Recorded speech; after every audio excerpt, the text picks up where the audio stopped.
Good night. Can you hear me well? Just let me know if you can hear me well. I am Kimar Stewart, and welcome to the new National Party's live stream N.N.P nights every Tuesday at 7 p.m. So I just want to welcome you all into the program. Uh, just let me know if you can hear me clearly, if everything is flowing smoothly, so that we get started tonight. So let me welcome everyone who's tuning in. So far, we're up at 7 persons. So we're asking persons to like and share within your respective chats, like and share on social media, and ask persons to come on to the YouTube stream. Let's have a very good discussion tonight. Tonight we're going to discuss politics at large. We're going to go into some electoral history or some of the electoral history of Barbados, and we're going to touch on some current burning issues within the country. So I hope to have a very good discussion with you tonight. So let me welcome everyone, first and foremost from the constituency of St. John. Welcome to everyone from the parish of St. John, and welcome everyone from the city of Bridgetown. Welcome everyone from the other respective constituency tuned on: St. George, St. Lucy, St. Philip, Christ Church, St. Peter, St. Andrew, St. James. Welcome, welcome, welcome, welcome. We hope to have a very good and prosperous discussion this evening. I see Mr. Cadogan lining himself up to come in, and as usual, we would have such a good discussion. So, just a gentle reminder that we have our luncheon coming up. We have our luncheon coming up, so we want to ask persons to support our luncheon on Father's Day. We'll be celebrating our fathers on that day, and we want you all to come out and to support and to give the new national party your support. So, this is our luncheon for Father's Day at the Prerogative House, Wilkinson Road Prerogative in St. George. Tickets are $60 for adults and $30 for children. So please lend your support to a good cause, as the party will be celebrating fathers, and we want to invite you all to come up and have a day of relaxation and to celebrate your father. Even though you may not have a father in your life per se, you can still come and celebrate. You have father figures and other males who lend, uh, their experience and their life skills to young men and boys on the way up in terms of mentorship and guidance. So we want to celebrate those persons as well. Um, so we want to invite you all to come on, come on, come on out. So good night to Mr. Angel. Thank you for tuning in. She's saying good evening to everyone. Welcome to the new national party. Thanks for joining us. True. Thank you for joining us.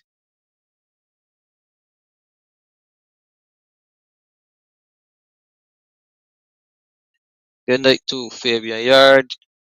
Welcome on to the live stream. Deborah Lowe. Good night to Deborah Lowe. Thank you for tuning in. And welcome to the new National Party's live stream. Uh, yeah. Welcome to the new National Party's live stream. Glad to have you on. So good night to the party chairman, Mr. Cadogan, who'll be with us in a bit. Good night to Romeo Hickson, who's the campaign manager for the new National Party for St. John, the constituency of St. John. Good night to Jelani Doughton, who was on the show previously. Good night to Lumumba, Bongolites, the Rastafari community.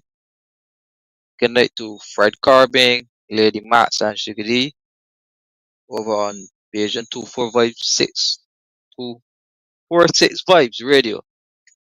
welcome to you to the program. So just a quick reminder again, the party's luncheon is on its way. Don't forget the 15th of June. We look forward to seeing you there so we can have a packed evening. There'll be live entertainment, lots of food, and lots of drink. So we invite you all to join this new family entitled the New National Party. So don't forget, you can reach out to the party's number at 846-9912 to order your tickets. You can also reach out to the respective committee person, so you can get tickets from the chairman, Mr. Kadagan. You can get tickets from Romeo and the other persons who will have tickets. You could get tickets from Tracy Barrow Jules, who spoke so wonderfully at our press conference. Uh, who spoke so wonderfully at our press conference, along with any of the other committee members, uh, Fabian and the others. So June the 15th, don't forget it. So we look forward to seeing you all at this luncheon, respective of which organization you're associated with. It is a day for the fathers. So just come on out and enjoy. And we look forward to seeing you there. A big shout outs to Outram Mixer Rentals. Um, thank you, Mr. Outram, for the support of the new National Party, your support. So don't forget, if you're having construction or so and you want to rent your mixer, contact Mr. Outram, and we put his marketing material here that you can see. So a big shout outs to Mr. Outram at Outram Mixer Rentals. So good night to you all on the live one more time. Let us get in to some discussion. A lot has happened over the last couple of days, last couple of weeks in Barbados. Politics is evolving, it is changing. So, as a new national party being a thought driver in this modern political scene, we definitely would put our opinions on there. So, I'm going to share some personal perspectives first to start. Uh, and then we're going to get into the politics. So, we're going to allow a few more persons to sign on to the program. And before we get deep into that discussion, but I just wanted to share briefly some personal experiences that I am having as a young person in politics. As you know, my political journey started in 2017 on the way up to the 2018 general election, and I would have ran for a party at the time called Solutions Barbados, right? Solutions Barbados, and I would have contested within the St. Michael Northeast constituency. So, as you guys would know, whose constituency is that? Right? That is the constituency of the no Prime Minister. And, we had a good showing to start with, coming in, running for an unestablished party, what people would call it. Um, and we had a good showing. We got recognized by many persons, saw what we had to offer, and uh, hmm, yeah.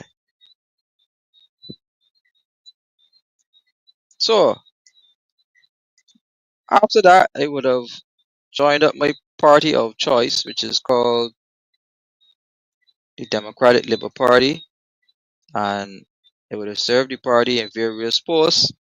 I would have served as president of the Young Democrats. I would have served as general secretary of the Democratic Labour Party. I would have served as the candidate for the city of Bridgetown for the party as well. And then I went on to work within the office of opposition leader. doing, well, so-called research. Now we are here after formation of the new national party,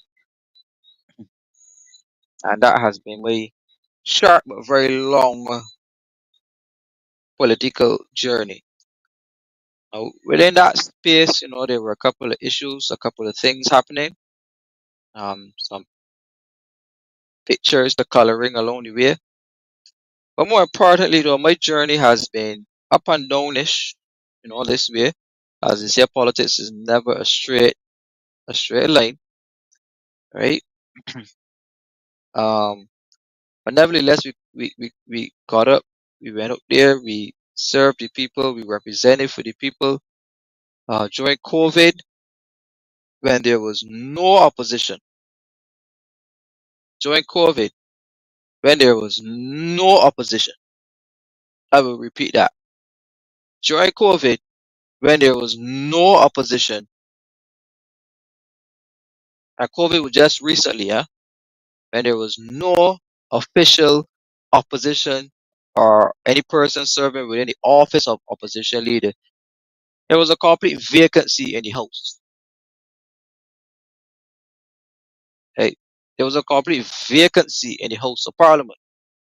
So the Barbados Labour Party in 2022 won all of the seats for a second time in the row. In a row, right? The Barbados Labour Party won all of the seats twice in a row. And we had no opposition leader at the time. So you had a good few soldiers, right? You had a good few soldiers who were on the front line fighting for the people of Barbados. So I can name a few of those soldiers who were on the front line fighting for the people. I, I can name a few of those soldiers who were fighting for the people. Caswell Franklin, Lumumba, Bongolites, Winston Clark, Rose Carbon, Pastor Ferdinand Nichols,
Good night. Can everyone hear me? Just let you know that my entire internet was shut down. My entire internet was shut down. I cannot even see my camera or the light. So I don't understand what is happening here, but my entire internet was just shut right down in my face. So I'm hoping that those who are on can still hear me. But my entire internet was shut down just like that. So you will have to bear with me until you can get it functional again. My camera is not opening, so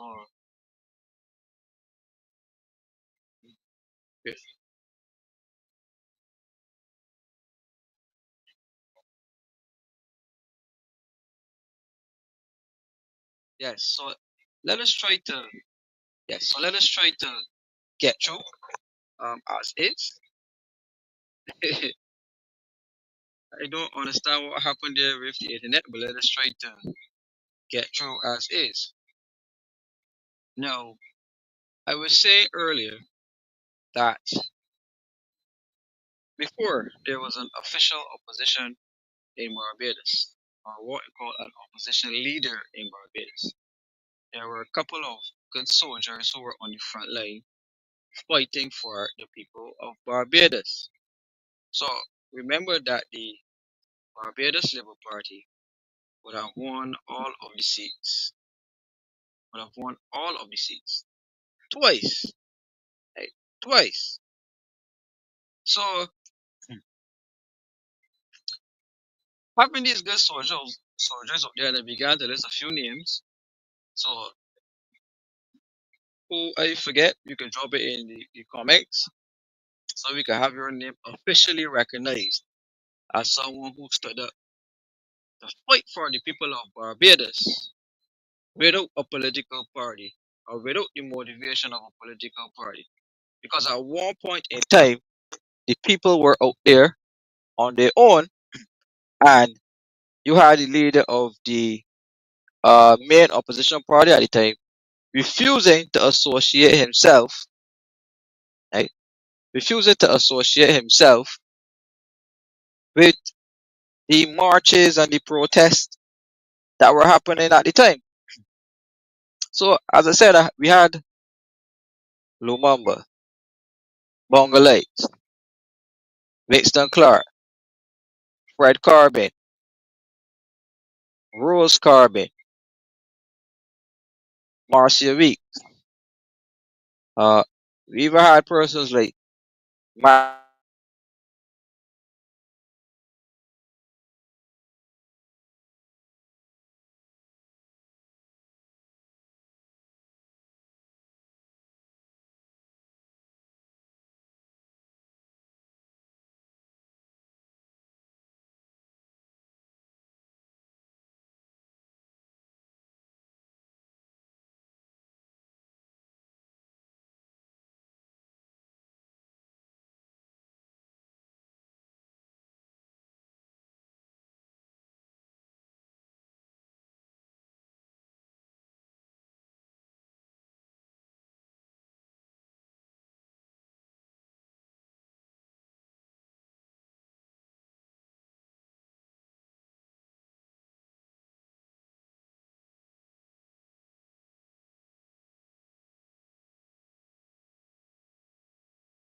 Hi everyone. Good night again. Whoa. We're back. We're back.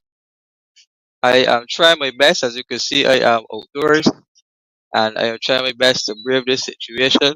But it is very difficult. It's very difficult at the time to manage this internet issue. We're having internet issues all across my entire neighborhood. Many persons are also complaining about internet issues as well. It seems to be a systemic problem, but we're having some serious internet issues. So I'm hoping that you guys would bear with me for the time. So we're not gonna have our traditional show. eh, We're not gonna have our traditional show because of this poor internet. Um, so we're gonna have to try to get around it some way, somehow, some fashion. So I expect it to cut out again at some point in time. Um, so no, we will try to work with it. But the next time it may go, you may have to try to reschedule. We have to reschedule for another day, because we're having too many hiccups with the internet. As you said, I had to leave home, run outside, and I'll try to make it work. At one point in time, the camera definitely was not coming on. Um, so I am going to bottle some juice. You know, if you remember that saying, you're going to bottle some juice tonight, and try to give you some perspectives. But this is something that we need to fix. I think for a country like Barbados, and we pay so much for internet, and the service is so poor. The service is always dropping out, and we only have two Wi-Fi companies, Flow and Digicel, and it's really sad that Flow and Digicel, they don't have much competitors. There's not much competition for internet, so therefore the internet should be working fine majority of the time. If we're speaking about digitization, if we're speaking about online. So what happens when we completely digitize the economy? What happens when we move majority of our services online and you can't even get stable, proper internet? This is piss poor. And the persons who are in control of the internet, they need to do much better, right? Maybe it's time. Maybe it's time. Maybe it is time for Flow and Digicel to have some competition as it relates to providing internet services for Barbados and internet service for Barbadians, because this is totally absurd. Right? So maybe it is time for Flow and Digicel to have some competition as it relates to internet. Now, as I was saying, as I was saying, um, before we were really cut off by this poor internet service, uh, we had a couple of good soldiers, right, on the front line who were,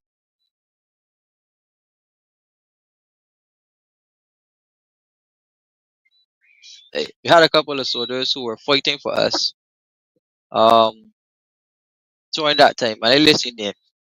So Caswell, Lumumba, everybody. Well, it was another 30 love. And that 30 love just occurred just the other day in 2022. Right? And we had no opposition whatsoever. None. No official opposition leader. And the people of Barbados, those who got up every week, went down to march in the city of Bridgetown, putting themselves at risk, standing up for their own freedom. Right? So let's not forget that we had politicians in Barbados, right? Both sides of the aisle, telling people, suggesting to people to go there and to get the job, you know.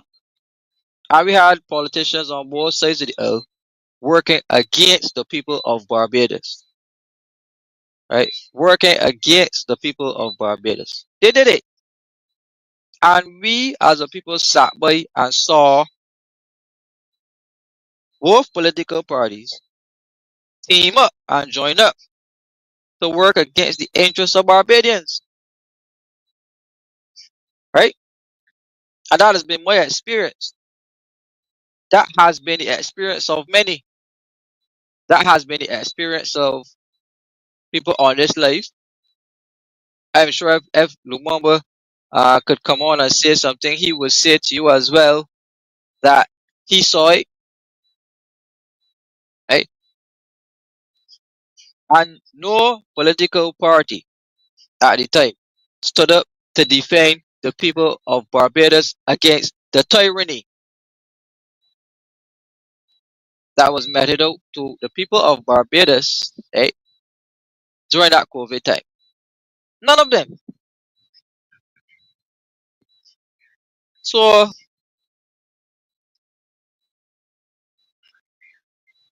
on a positive note, I want to say congratulations to those persons. I want to say congratulations to those persons who didn't bow to what they were bringing to us. I want to say thank you to those persons who stood up in this country to say that they were not going to line up like sheep to any slaughter without the mobilization of any political party. Right? Because it is that I'm hearing coming out of people who should know better, right? Coming out to know better, who should know better, right? Who should know better. People who were saying that they don't have political party agendas and you know they are non-partisan and they're for the people. Well, it's clear that they weren't for the people anymore, right? So I want to encourage those persons, right, to continue to group up, to continue to stand up for the people, right, to stand up for the people, and to continue to put your voices out there to represent the issues as they are, right? So when the whole project came up, Kmart Stewart went up to pool in St. John, took clips and videos of the dilapidated houses at pool in St. John, we took the video and then we did a presentation online. Right? We had a presentation online which addressed, right, which addressed the whole project in totality. And we didn't have any opposition leader at the time the whole project came out. We did not have an opposition leader at the time when the whole project came out. The whole project was released to the public online, the Marcel show, and we did not have any opposition leader at the time. Right? So I think I need to rehash and to remind persons, right? Because along the way I'm becoming very disappointed in persons and some of the things that I'm seeing them say online, right? Disappointed in persons, right? Disappointed in persons who are saying some very nefarious things online. People who should know better, right? People who should know better. So, poof, along the way, one guy got brave, right? One guy got brave, decided to cross the floor. Now we have an official opposition leader, an opposition leader who want to sit with the Barbados Labour Party twice, right? Nothing is wrong with waking up and seeing, seeing, smelling the coffee and seeing the picture, right? But along the way, it can become hypocritical. You cannot become hypocritical, right? Because what we are finding nowadays is that persons have become so anti this and anti that that they seem to lose the common sense during reasoning, right? I don't want to encourage Barbadians, right, thinking Barbadians to open their minds and to remember, but not remember to be stuck in the past, but to look to the future. So one thing I want to caution Barbadians, and particularly young aspirants, political aspirants coming into the landscape, That to be careful taking gifts from unsuspecting persons who come bearing gifts. Remember that slogan, the Greeks bearing gifts? I want you guys to be very careful of Greeks bearing gifts, right? Because I saw one Greek, I saw one Greek,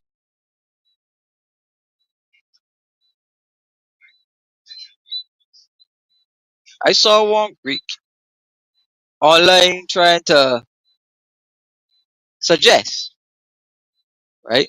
I saw one Greek trying to suggest uh, that the new national party and the emergence of the new national party has in some way or some avenue or in some measure has some connection to uh, the traditional party system. So let me say this without a doubt tonight. And I need you all to screen grab this and send it to those persons who you know are spreading the propaganda and to let them know that the new National Party has no connection whatsoever to the Barbados Labour Party. As you know, I was a member of the Democrat Labour Party, so I still maintain my friendships. However, I've separated myself from the party and I'm now the leader of the new National Party. So I just want to clear that air and to say going forward, and to say going forward that I want persons to respect the fact that there it comes a time when the people of a country have to move on and move past the old way of doing business. And the new way of doing business in Barbados is through the new national party. So for those persons who want to support the Barbados Labour Party, that's fine with me. Those persons who want to support the Democrat Labour Party, that's fine with me. However, on the platforms of the new national party, what we will not tolerate is disrespect. You know, what we do support is a variety of opinions. So you can come with opinions that are alternate opinions. You know, we are not dictators or despots. We're still people that you have to agree with us, right?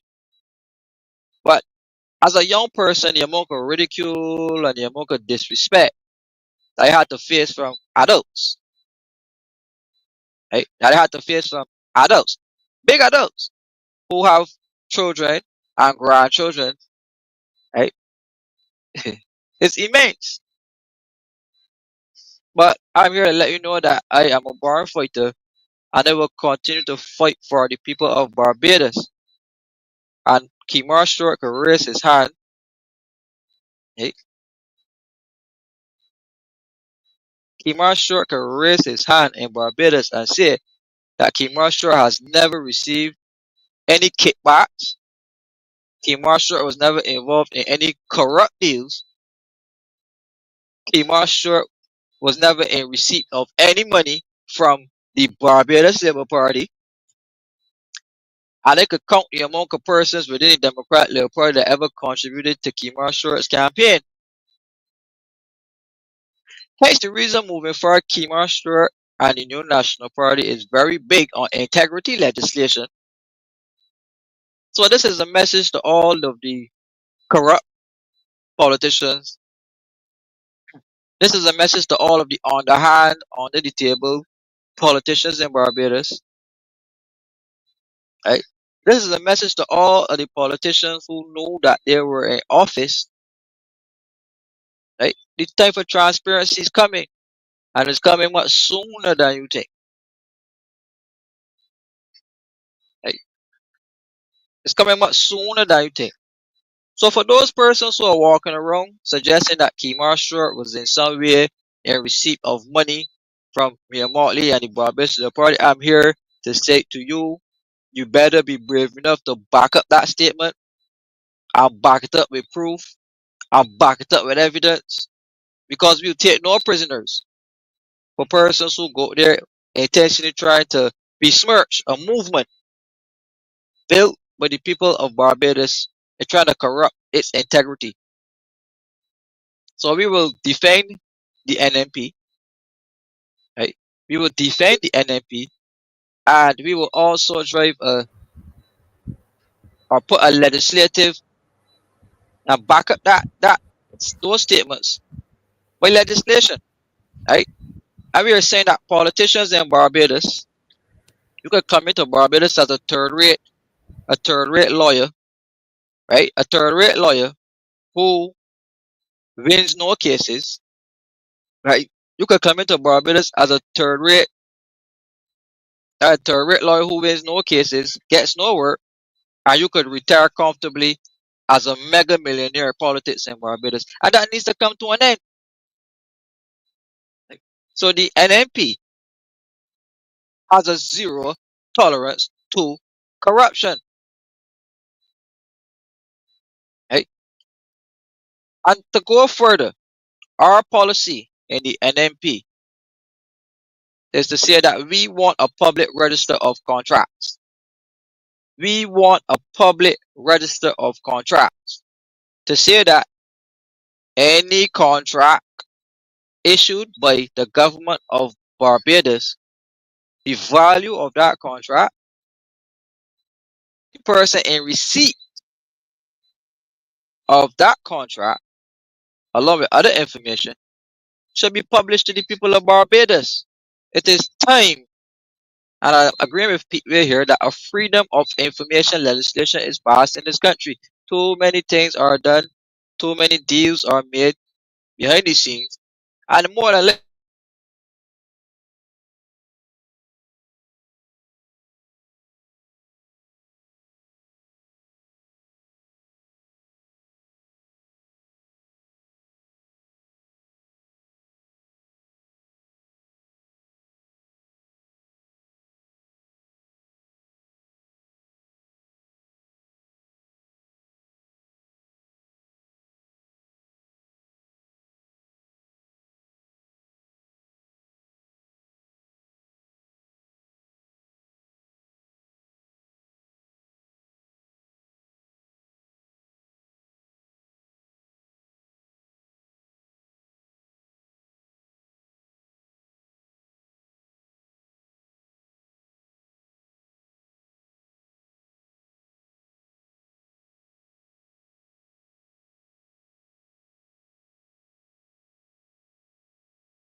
I am back, people. I am back. Hey, uh, this is not going very well, man. So I am going to.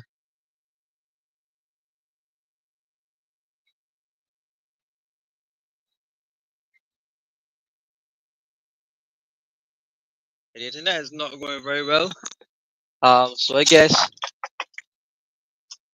they had to. You know what I was going to say tonight, because there's some things that need to be said in Barbados. There's some things I have to say in this country that are vital and are important as it relates to cutting out systemic corruption within our country. So a lot of the money that we receive, a lot of the money that we receive from development banks, a lot of the money that we receive from to do a lot of these projects, a lot of the money is pilfered, a lot of the money is stolen, and it ends up in bank accounts of politicians and some of their lawyer friends and some of their blogger friends, I dare say.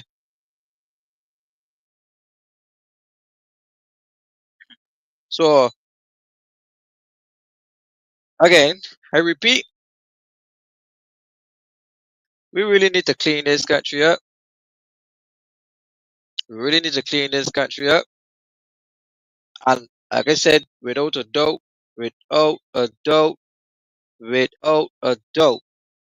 Kemar Stewart can hold his head high in Barbados and say clearly, clearly, clearly, Kemar Stewart was never in receipt of any money whatsoever from any member of the Barbados Labour Party.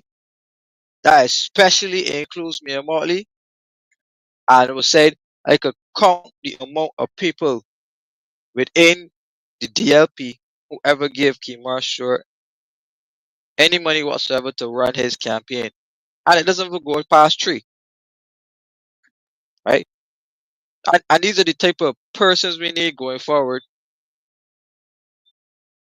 who have not been caught in previous webs of corruption and then coming to the people of Barbados, hey, and then coming to the people of Barbados offering themselves as latter, saints today. Right? So the new national party is seeking to offer a platform to Barbados, is seeking to offer a platform to Barbadians that is not corrupt, that has ideas for development, that has ideas eh, that has ideas for development. So I'm back in my zone now. So I don't know how long this internet is going to stay up. So please work with me. Thank you God, thank you Lord. We don't know how long it's going to stay, but let us keep fighting. Thank you guys for not dropping off and not tuning off. It's been difficult so far, but we are managing. So let us be resilient and keep moving forward. So as I was saying though, because we're speaking about our corruption platform, our anti-corruption platform. So before I point any fingers at anybody else, which we're not going to do, period, because we're looking to the future, we're looking at the future development of the country. Corruption is a big issue that we're going to have to tackle, huh? Right? So, so let us look at the facts or some facts. We need some new energy in politics. We need some new faces in politics, right? And we also need for some Barbadians to educate themselves on the issues. We also need some Barbadians to think more pragmatic as it relates to what we're facing today and to look at how we could develop the country.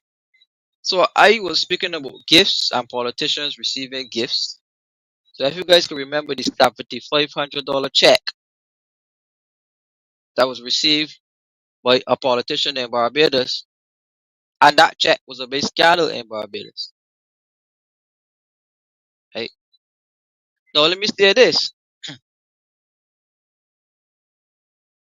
I never asked or don't ask as somebody in public life, I don't necessarily reach out. Right? I don't necessarily reach out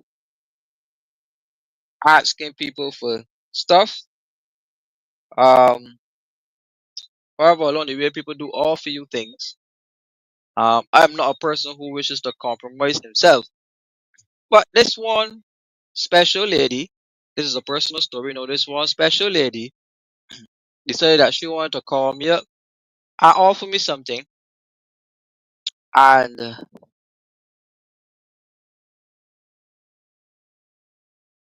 let's just say today that I could see that special lady and her husband all over the internet blaspheming, telling everybody, um, telling the whole globe or whatever that uh Kimar Shore is this type of ungrateful person and XYZ and XYZ and XYZ, all this type of thing. So you want to encourage um young Barbadians who are especially interested in politics to be resolute, right? To be resolute as a public figure because people would try to do these things, right?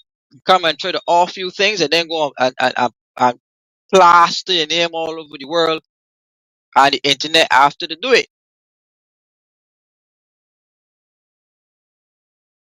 right? To try to compromise you, to give people the impression that you are not who you say you are, or to give people the impression that, you know,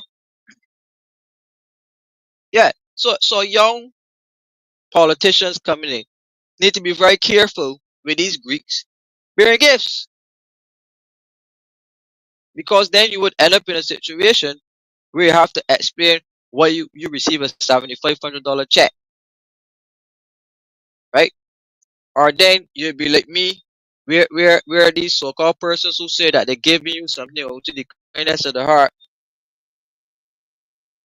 right?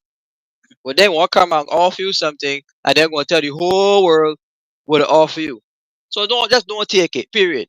That's my suggestion. Just try not to take gifts from people, try not to be receiving things from people, right? Because all of these are things that you have to deal with coming into the space. And the older people could say to you and offer you some guidance as well, right? So everything you do in politics, um, people are looking at it, they're scrutinizing it, and they will have something to say about it, even if it is good or bad. And that is very inclusive of people who smile with you. That's very inclusive of people who come and pretend really well that they are for your progress and they're for young people and they're for this and they're for that. I call it bullshit. So keep it in the frame of mind, right? Keep yourselves in the frame of mind that on the governance level now. Because remember, I always start individual and personal, and then you bring it up. So as a country, we need to be very careful of gifts and receiving gifts as a country because these gifts don't come free, right? These gifts don't come free. So we were on a personal level, it will come with talk. It will come with talk. People try to talk and say things on a country level. No, there's a bigger price to pay, right? It is a bigger price to pay on a country level. So on a country level, if somebody gives you a gift, you have to ask, what did our politicians give in return? Like, what did our politicians give in return? That's the answer that you don't get. Like, that is the answer that you don't get. So you will hear Barbados got a gift for buses. Barbados was given a grant. Barbados was given a this. Barbados is given a that. But what did Barbados give to these people in return?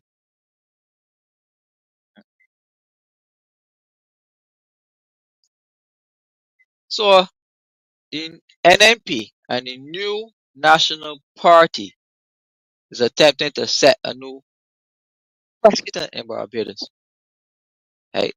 As it relates to politicians receiving gifts receiving gifts from people.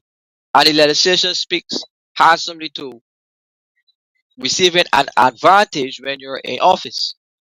So the N.N.P does not want situations where any of our candidates can be compromised, where any of our candidates can be compromised, saying that our candidates hid in the dark and was receiving money from questionable sources or questionable people.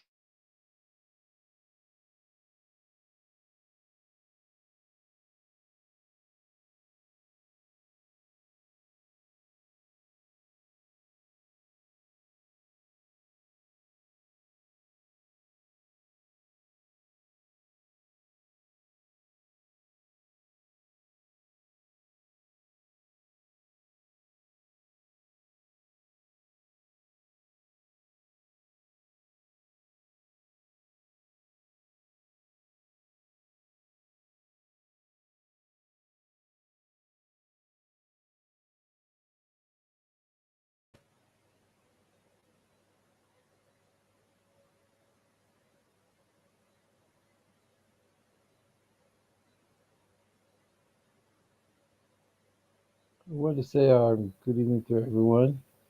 I want to know if you all can hear me clearly because it seems that Kimar has stuck again. So I will just take over from him until when he gets back, and so he can continue his message to you all.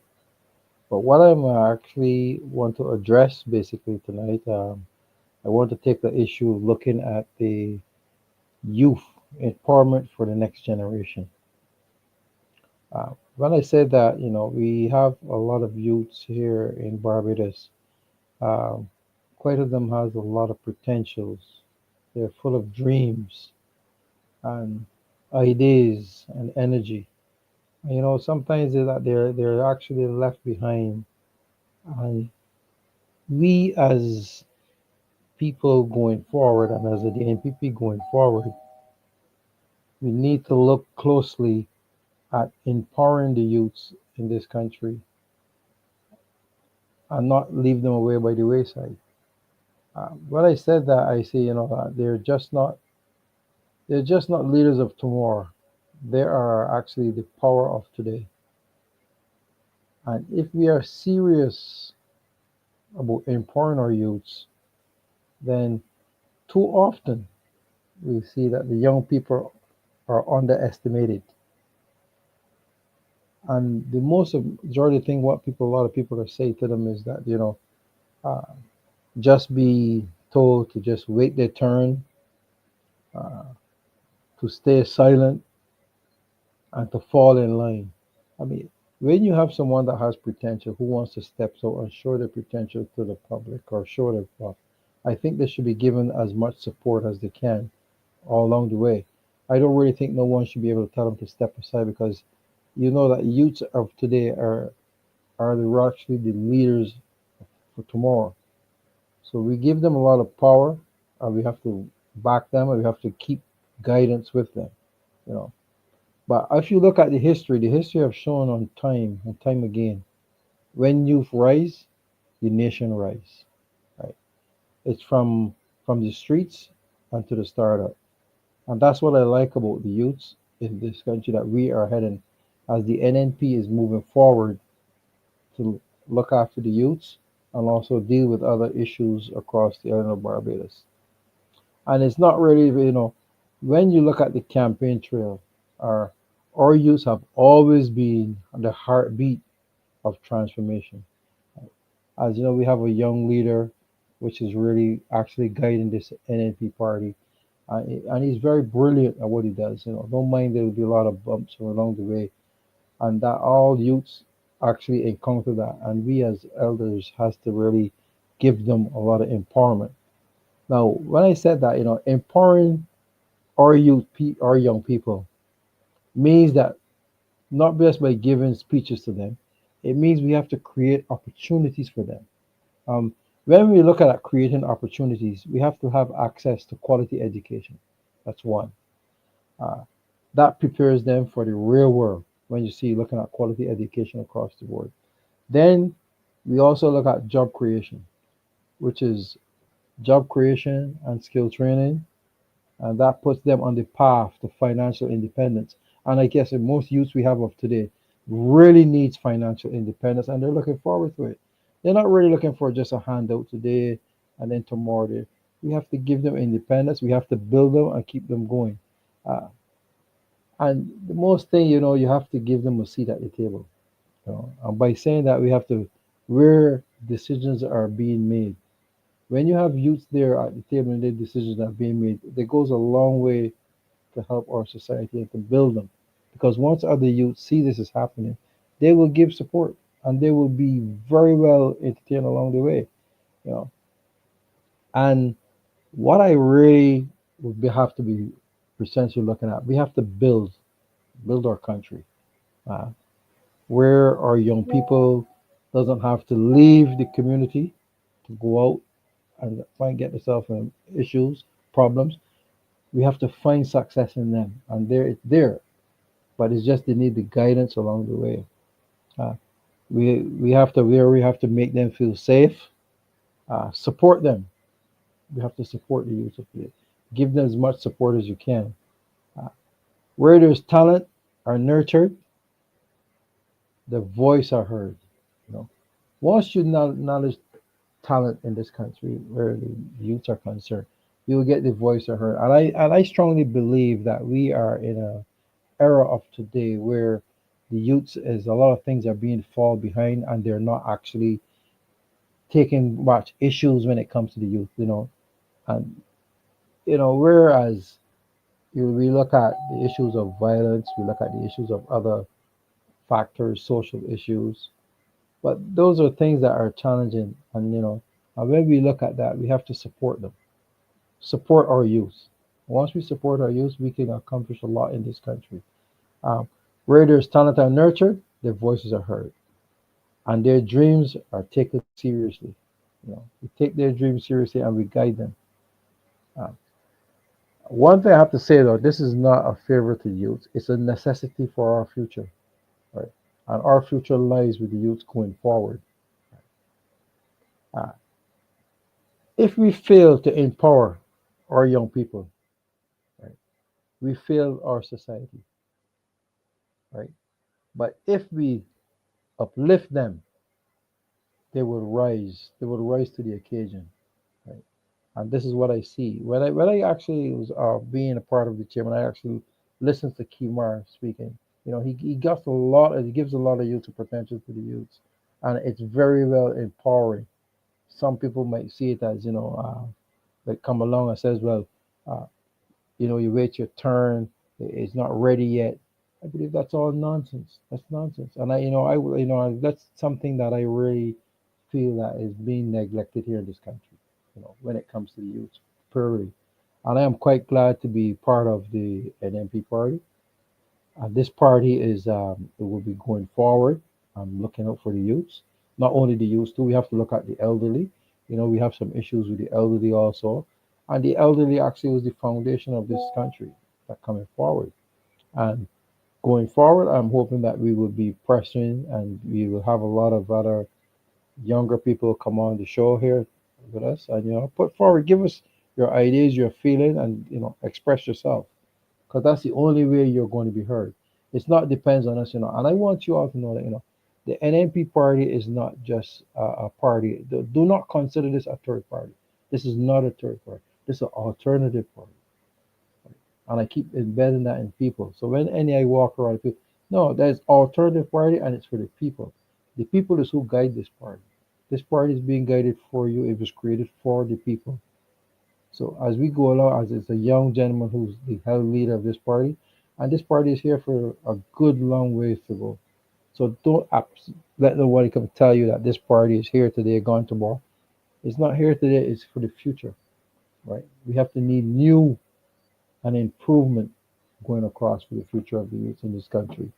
And not only the youth, the elderly. There's a lot of issues that we will be presenting to the public, uh, going forward when we head into election. And we've done a lot of work out there, and we want to have a very well, anyone who wants to have an opinion to have the opinion on. We are going to be creating a lot of things in in outside in the environment.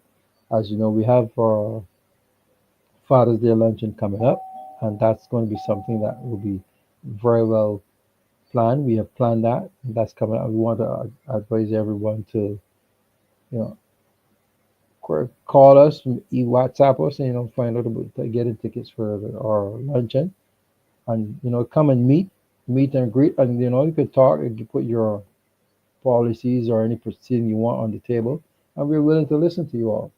You know, I know Kimara would be very well open to hear your all views. You know, if you all think that you can be what we are looking for, actually to be, join as a member of this party, step up to the plate. Don't let it be. Don't let us do all the work. You have to step up too, right? And I would like to know that everyone is comfortable with the situation we do. If you see us, you want to make your contribution, let your contribution be heard. Right? So tonight, I will challenge us all not to just speak about youth empowerment, but is act on it. Mentor someone, invest in the youth, ideas, advocate for policies that puts young people first. Uh, the future belongs to those who are brave enough to build it. And I believe our youths are ready, and there are questions. Are we ready to support them? I say yes, we are. And here's a lot of support is coming to Kemar Stewart for the N.N.P party. And I would like you all, to give him your support and be there with him as we going forward. Uh, I see it says that Pete Way says good night, Mr. Kadaga. Good night to you, Pete Way, 36. I have, and he also says that you had an input and you would like to have it used word party in the name of the movement. Just we know you have some ideas, put them forward. Let's work with you. We can work with you, and we can also be presentable, and we can get it. You know, don't just a party fool. You like me? Oh, well, pretty damn yes. I like Yeah, everyone to put their views forward. Get them going. Let me get them out there. We doesn't want to have us. Kimar is open for anything you all want to present. I am part of the party and I support it 100%. I'm going forward. You know. I Right enjoy. now, let Kimar go. Go ahead, Kimar. Yeah, I am back, but um, I don't think we're gonna carry on the stream much longer because of it's too rocky, it's too patchy. Yes, yes, it is. Yeah. So it's not you know beneficial to the listeners and the viewers if we keep cutting out and patching up this way. So we're probably gonna run for about 5 more minutes or so, and then call it early wrap up and try this properly again because everybody seems to be having internet issues tonight. Huh? You see, yeah, just the angels tell me my internet is crazy. I have it here by me too, right? Just the TV down, and that kind of stuff. So I can understand where you come because I couldn't get in for a while. When I get in, when you wait out, it pushed me out. So I understand that, and I think our guests would understand the situation. It's technology, we have no control over that. So Yeah. I would let Um. you give your last wrap up if you're going to give a wrap up and let them know and put the flyer up and then we get this thing moving. And Yeah. hopefully we'll have a better night coming forward. Yeah. But I just saw someone speaking about party phobia and not having the name party within the movement. However, for me, it's neither here or there. As a group organization that's interested in the political affairs of the people of Barbados. So it is a political party. There's no getting away from that. So the N.N.P moving forward, I guess let's face it, both BBs and the Ds have scorned the people so much that they don't even want to hear the word party, right? They don't even want to hear that word party. That is no fault of mine. So cursing Kimar Stewart for leaving the DLP will not help your cause. Saying that Kimar Stewart is connected to Mia Motley will not help your cause, right? The only thing that can help the cause of the people of Barbados is if like-minded persons come forward and put their hands up because you can't do it alone. Right? I could have gone at this thing as an independent, right? But we need a group of people. Right? We need a group of people who could come together within a political party and offer themselves, Mr. Kadaga, to the people of Barbados. So a one independent winning the seat here is not going to bring in change. Two independents bringing the seat is not going to bring the desired change. Right? The parliamentary system of Barbados requires a majority to make any substantial change. So therefore, a political party is required to really overhaul and transform the system of Barbados. Right? So 16 members within the House of Parliament, Mr. Cadogan, would give you a government. The other 14 would be the opposition. Right? If Correct. Correct. right. So if one independent or two independents win, it's still back at square zero. Right? So ignore the fluff, ignore the agenda based rhetoric, right? Um, the civilian minds are all the foolish accusations, and those persons peddling the accusations are the N.N.P. Mr. Kadagan will see the future clear when they wake up to realize that they have been duped. They have been duped politically, and I will end on this note by saying that the, the, the, the, there's still 30 love in the House of Parliament. There's no real, true opposition for the people of Barbados. It is still 30 love. So that should mean whatever it means to whoever it means. And the N.N.P is not a third party. It is the true alternative party offering different perspectives, new ideas, new voices, seeking to bring that new generation of leadership, Mr. Cadogan. Because we've tried the same thing since 1966 up until now, right? It is 1966 up until now. We had some attempts at other parties along the way. They were not successful. So the task is on the new national party to build a proper organization, a grassroots organization in and among the people, right? Putting it back in its roots because the traditional system has grown away from the people by saying that we only want lawyers and PhDs and elitists, right? When once upon a time, shopkeepers and regular people used to be parliamentarians in this country.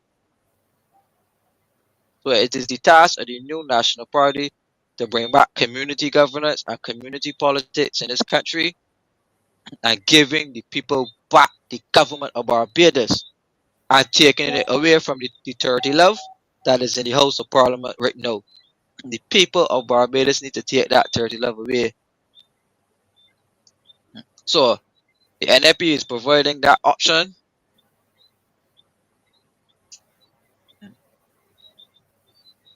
Right. Pedro said if two independents win and two majority gets 14 each, then those independent votes will be valuable. Yes, they then become valuable then. But the persons with the majority of seats, right, is a majority host. Right? Is a majority host. We discussing, right? Is a majority host. So in a majority host, Pedro, the more seats you have, the better. So the independent will have some negotiating power, so whereas they could lean the government either side. Right? It will lean the government either side, one way or the other. Right? So then you have a say in determining the direction as to how power would go. Right, Joe? But Correct. oh, Correct. right, I over, right, I but overall, power will still hang in the balance to the persons who have the majority because they have more numbers. Right? So not as to say that, as I said, those two persons who could sit in the balance and help sway. But remember, you still gonna sway one way or the other. Or you could even have a situation where the 14 decide to back the independent and let the independent lead, right? But in a case where there is that person will have to be a very strong, a very strong candidate and be able to command the confidence of those 14. But 14 is more than two anytime.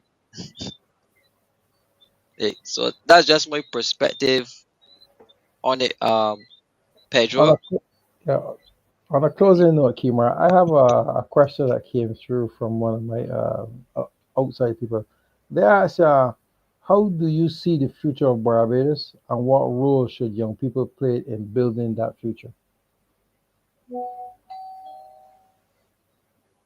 Right. Well, in terms of the future for young people, um, I would ask from what perspective the question is coming. So you don't have to contribute via a political perspective. You could contribute via your workplace. You could contribute via your school. You could contribute in terms of a community club. There are various ways to contribute. But from a political party perspective, though, um,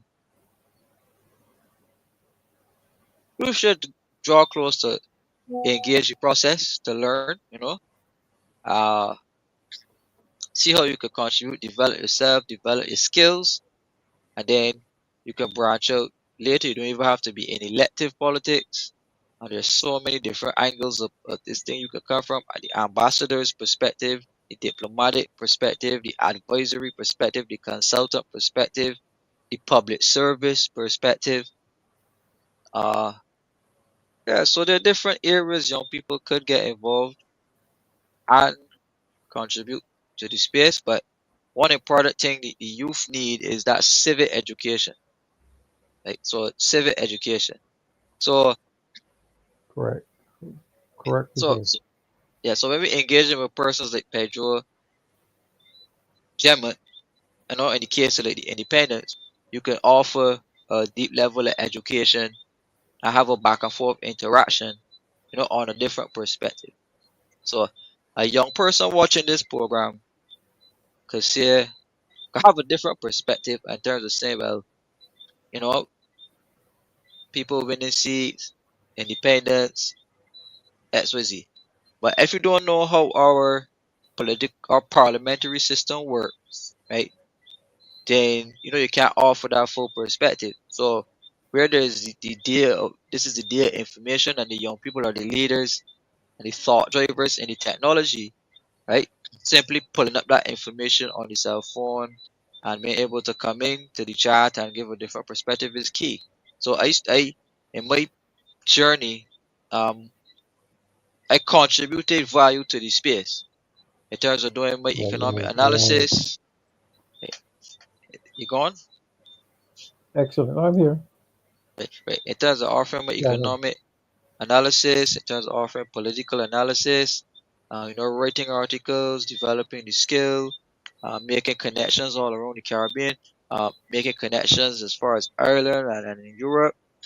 And that basically came from ability, my ability to, my educational background and being brave enough to put myself up there and, and be able to deal with the fire that comes Right, from right. Correct. in Barbados, right?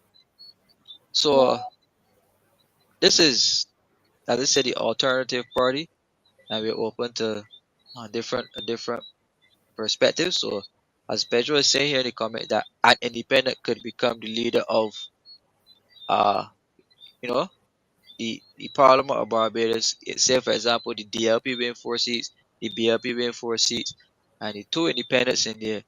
Uh, the independents could be able to. Right. Thomas Sowell is a favorite of mine, Pedro. He's you could ask Jose if I brought up Both of us. Thomas Sowell. Both of us.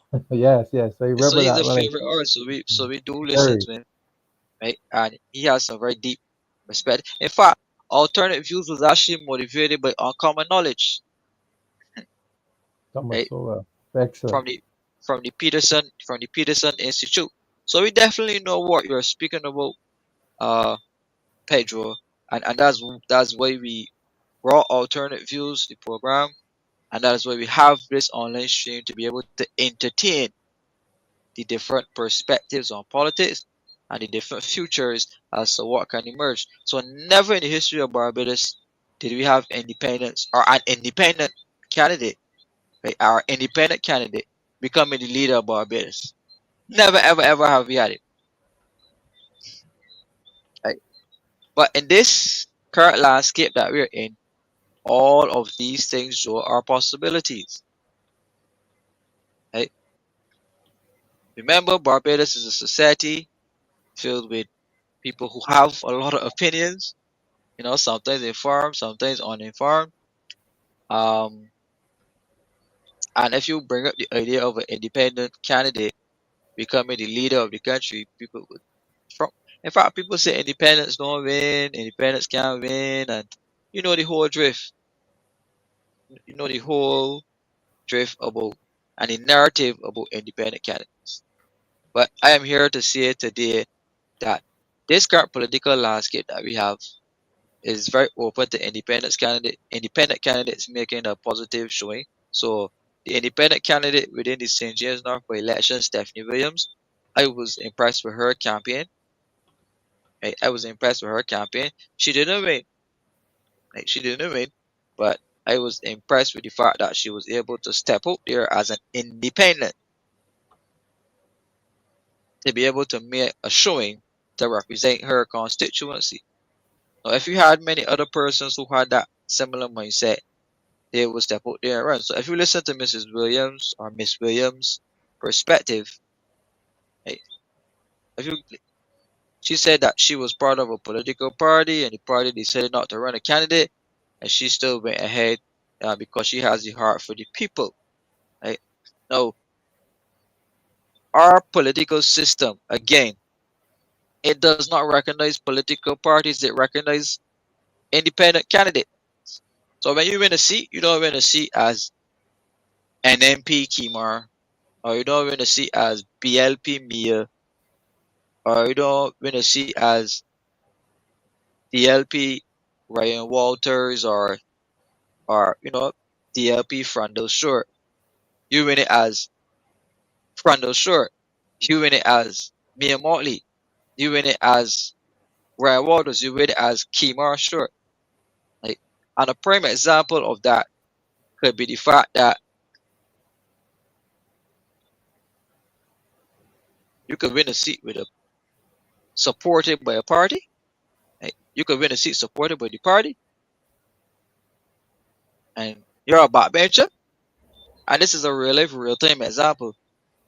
You're a backbencher, and you leave as a backbencher, and then boom, the next day you're the opposition leader. That is how our system works, right?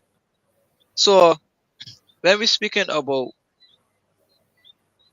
reformation and reform, and some persons spoke about the party phobia, we understand it, Joe, but Very much so.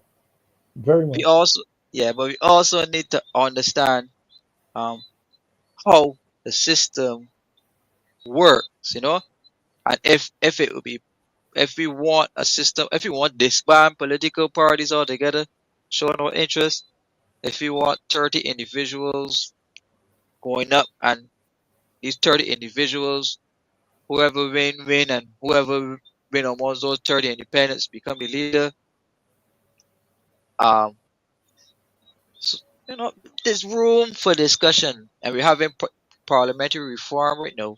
There's definitely room for discussion. But you wanted to say something, Joe, and the internet is working quite fine now. I don't know. That's because it gone into a good era, and the comments are coming in real. And I'm just here monitoring them. And, you're good. You're very well put forward here. I was trying to get Pedro to actually commit himself to come on the show and put forward his views. But I like what he says. Once the spirit allows.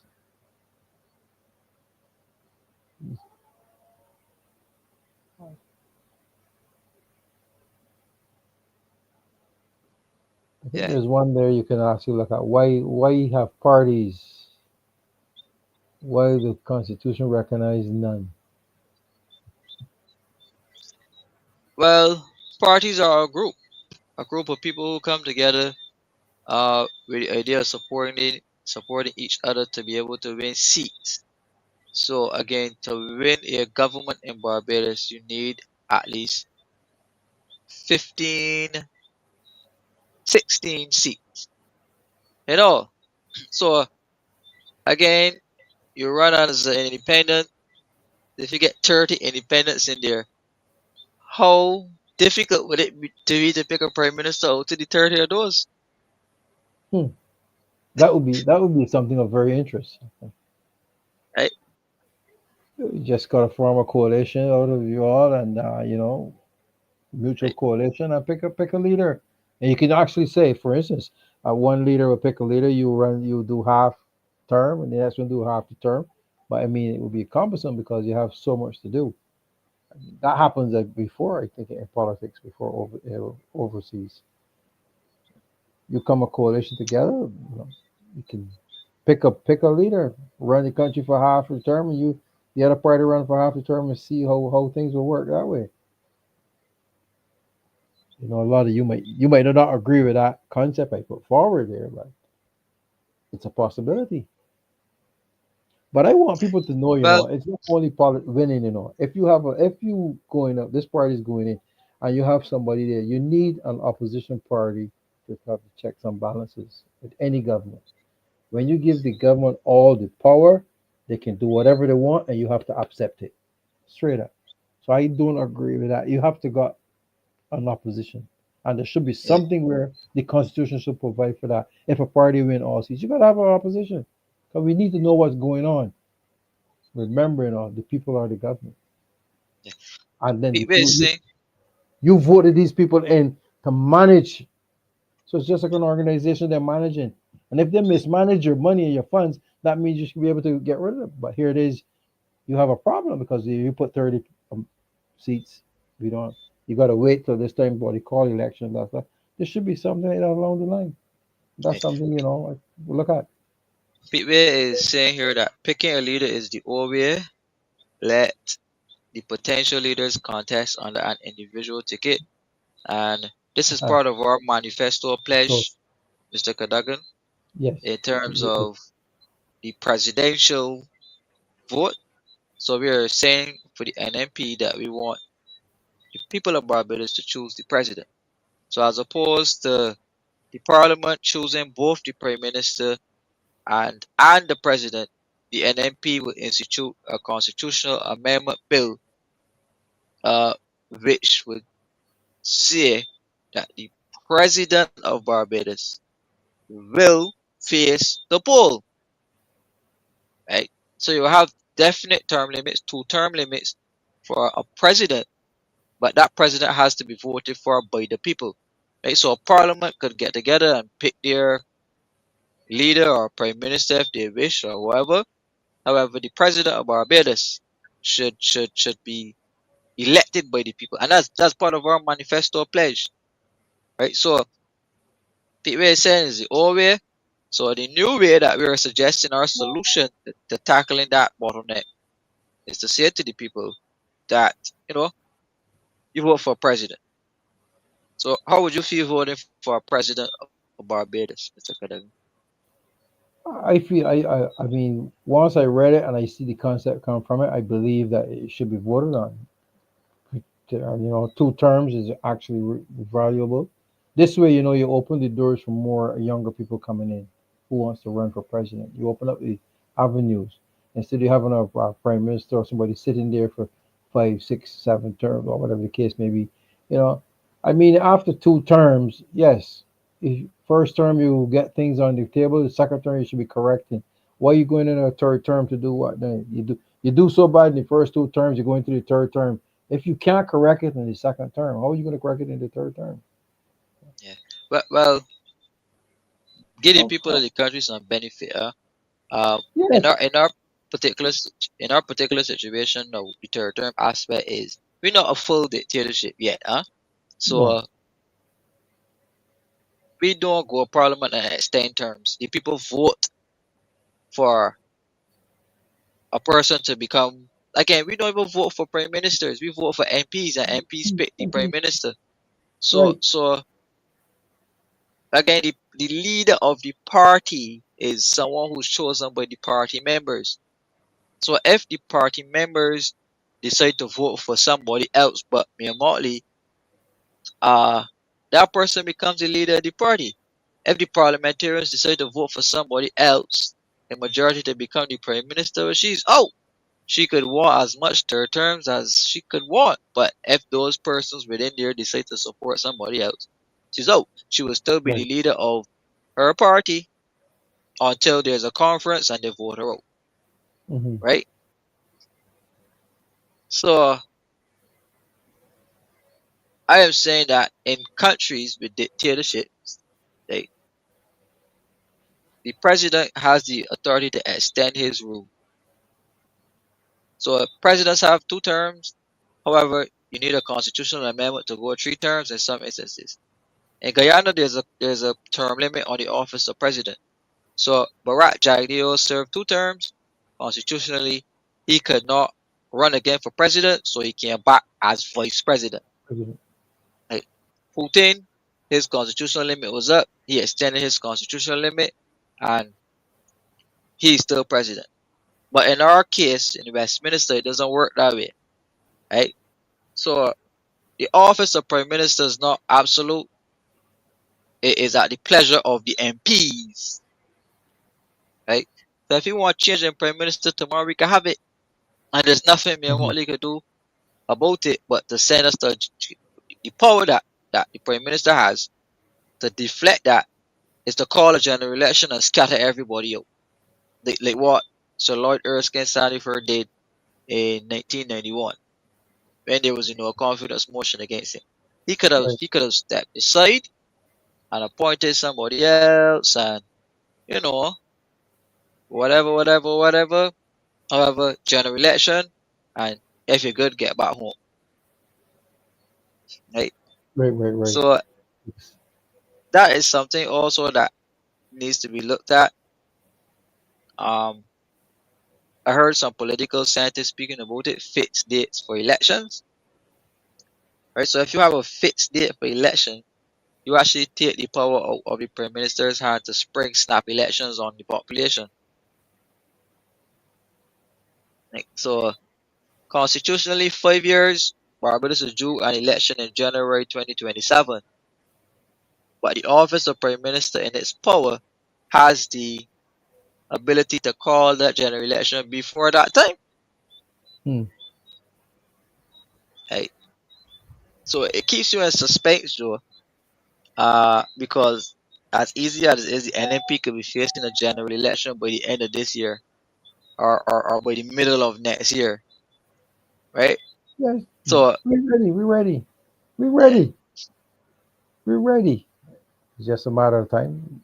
We are well prepared. We've been doing our work. We're doing our fields. We're doing our research. We have a good executive team behind us, which I have to thank all of them very much for doing. I myself have been doing a lot of behind the scenes.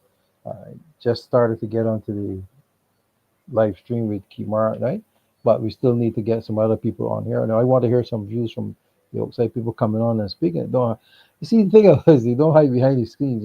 We got to get forward, step forward, present our views, and let it be heard.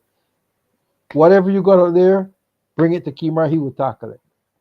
I'm hoping someday we go and have a debate. I'm ready. Neutral debate. Put it out there. Let me get a debate. Let me get a debate on the economy with any leader of any of those parties out there. Put it on because I would like to see it. I advocating for it. I mean, he's a leader, just chairman. I'm advocate to have a debate at any vote there at any time, whether the prime minister, the opposition. Put it there. Let me have a debate and let's go forward. Young gentleman, Key Marshall, he got to be ready. We are ready for any general election they want to call, and that's making it clear. So if they want to challenge us, they want to call it. Try it. You see what we have.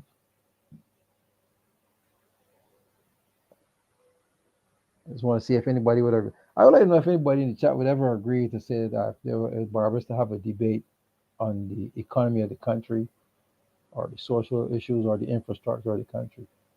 I would like, anybody would like to agree with me on that, or have a different view of what I just said. I'm curious of that.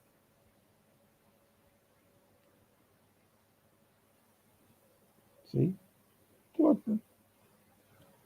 host a town hall, anything, town hall meeting. You know what I would like to do? I'll tell you what I would like. Really love good, um, all listeners. I would like to have a debate, but you know what I would like to take this debate? I would like to take it into a secondary school or a primary school. Let the children ask the questions. Because I'll tell you, some questions I saw in debates before was taken to a primary school, and the questions some of these children ask you, it's amazing, right? And I think, well, no, and truly, if we started that in this country, I think we would get a big change, a lot of change, and a lot of perspective, where people will see a lot of views. People will see the realness of what's happening in this country, especially a debate on the economy. And then we look at the infrastructure of this country too. It's terrible. I mean, I could not believe it. Places that I travel doing canvassing, I am shocked to see a country in that state. I'm very shocked, you know, and we have to do something about it. And that's where we N.N.P party will come forward and address all of these issues. That's what I'm looking for. All right, you, Kima. Yeah, I agree with you. Um, However, we have to accept that we may not and we will not reach everyone with the message. Huh? So our goal is to put our information out there against the odds. Um, and being truthful with the people on here.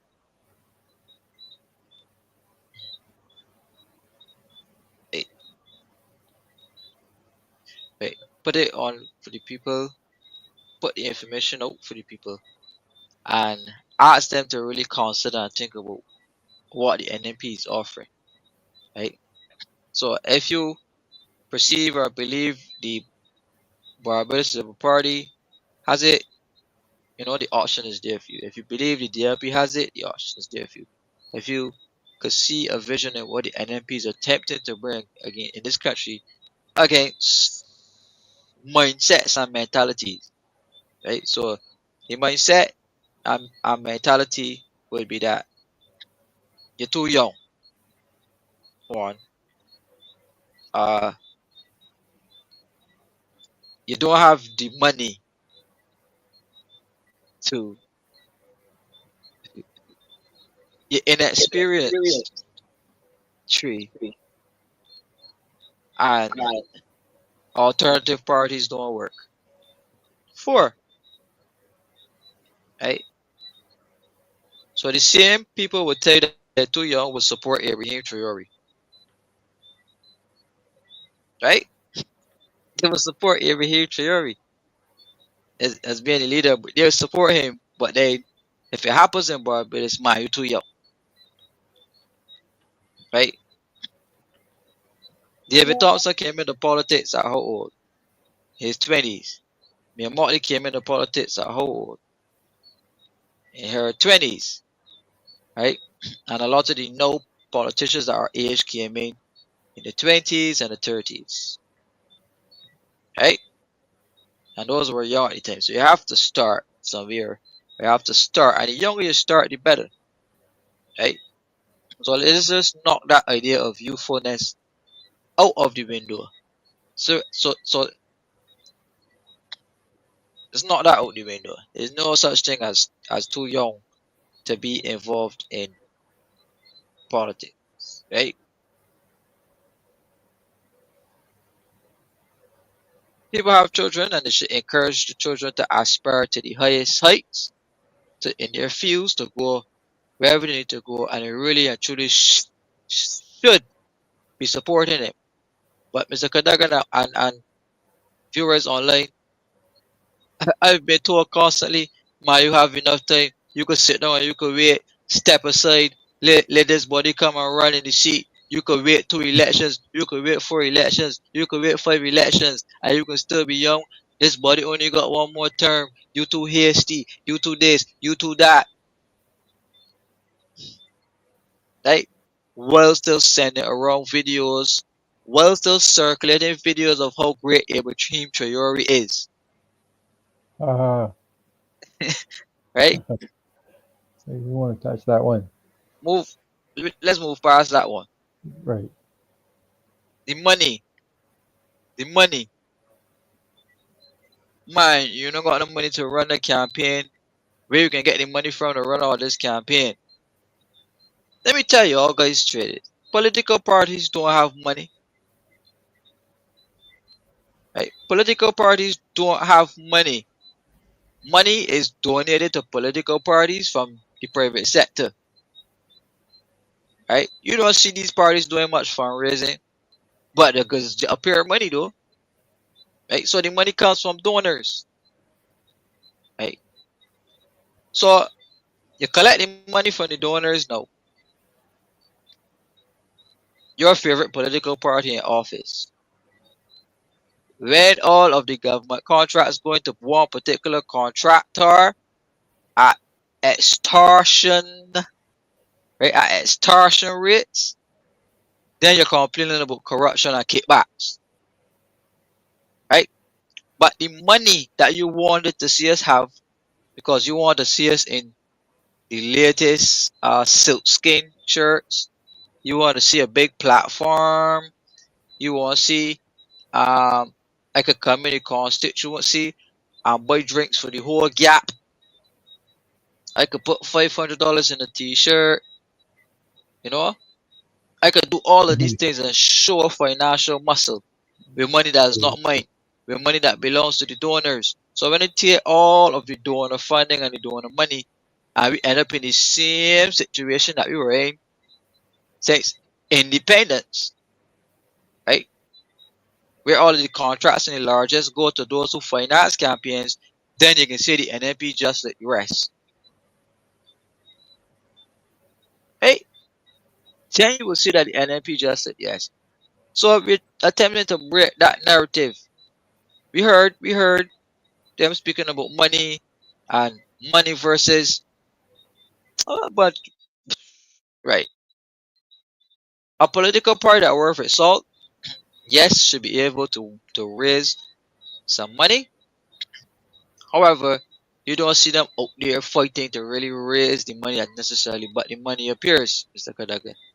But Very if you fast too. clearly your head buried in the sand and you don't want to know where that money come from, it comes from the donors. And when you see those same donors up front getting the largest contracts, then you're concerned, no, Mr. Kadagan. Oh, Mm. Brazil, corrupt, and the whole washback. So, campaign financing laws, it's not something that easy to get around because there are some basic laws in place. Like, there are some basic laws in place that speaks to where you can spend or where you can't spend on the constitution. But you know that that's ignored heavily because the amount of money that's spent on a political campaign in Barbados is through the roof, right? It's through the roof. So again, if you want a donor party, um, if you, if you want a donor party, the option is there for you. The N.N.P is open to working with the private sector and the business persons in a very respectful way, because the business community is also a constituency as well. But what the N.N.P will not do is to compromise itself.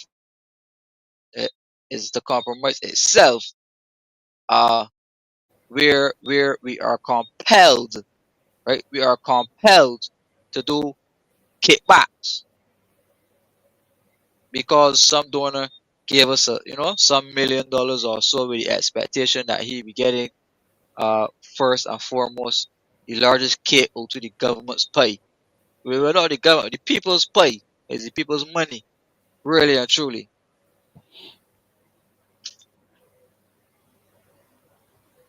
Yes. So anything from you, sir? Well, you said it well, very well put together. You know, we said 5 minutes, but we did went over way over five, and that was well said. And we get a great response from the audience who's there participating in the comment section. Uh, I just like the part where Square Four says, "Kimar, educate the people. They are listening to you. Come out and vote next general election." I love that. Yeah. Yeah, that was good. I love that Square Four. Right. Start saying to people, start saying to candidates, start saying to people who have a deep interest in politics, well, you don't got no money, so you can't represent me. Huh? Um, where you get all the money from? Huh? But if you ain't coming with the money, I won't see you. Huh? Well, if you continue along that line, just know that the Barbados Labour Party always had most of the money, and that will continue for some time. And if you continue along this line that you require money to vote, well, the Barbados Labour Party will rule forever. Because I don't think there will come a time that easy unless the law intervene where they will never not have substantial amount of money to campaign. So the Democrat Labour Party can't even match up at no point in time with the money of the Barbados Labour Party.